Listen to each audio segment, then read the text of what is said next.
ഇറ്റലിയിലെ വോൾത്തോറയിൽ 1472 ഈ ദിവ്യകാരുണ്യ അത്ഭുതം നടന്നത്. സെയിൻറ്റ് ഫ്രാൻസിസ് പള്ളിയിൽ പ്രവേശിച്ച ഫ്ലോറൻസിൽ നിന്നുള്ള ഒരു സൈനികൻ സക്രാരി കുത്തിത്തുറക്കുകയും കൂദാശ ചെയ്ത ദിവ്യകാരുണ്യം ഉൾക്കൊള്ളുന്ന കുസ്തോദിയും മറ്റു വസ്തുക്കളും മോഷ്ടിക്കുകയും ചെയ്തു. പള്ളിയിൽ നിന്ന് പുറത്തു കടന്ന ഉടനെ തന്നെ സൈനികൻ ദിവ്യകാരുണ്യ ഈശോയോടുള്ള വെറുപ്പിനാൽ കുസ്തോദി തുറന്ന് തിരുവോസ്തികൾ വലിച്ചെറിഞ്ഞു. പള്ളിയുടെ പുറം ചുമരുകളിലേക്ക് എറിയപ്പെട്ട തിരുവോസ്തികൾ ആരോ അദൃശ്യമായ കൈകൊണ്ട് താങ്ങിയാലെന്ന പോലെ വായുവിൽ പ്രകാശമാനമായി ഉയർന്നു നിന്നു. ഭയചകിതനായ സൈനികൻ നിലത്തു വീണ് പശ്ചാത്താപ വിവശനായി കരയാൻ തുടങ്ങി.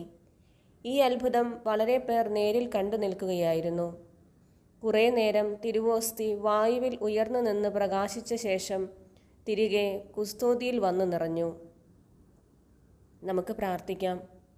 പുറത്തേക്ക് വലിച്ചെറിഞ്ഞ തിരുവോസ്തി സ്വയം ഉയർന്ന് പ്രകാശിക്കാൻ തിരുമനസ്സായ പരിശുദ്ധ പരമദിവ്യകാരുണ്യമേ, അങ്ങേ ദിവ്യകാരുണ്യത്തിൻ്റെ പരിശുദ്ധിയും പവിത്രതയും കളങ്കപ്പെടുത്തുന്ന എല്ലാ പ്രവൃത്തികളും ചെറുത്തു തോൽപ്പിക്കാൻ ഞങ്ങളെ അനുഗ്രഹിക്കണമേ.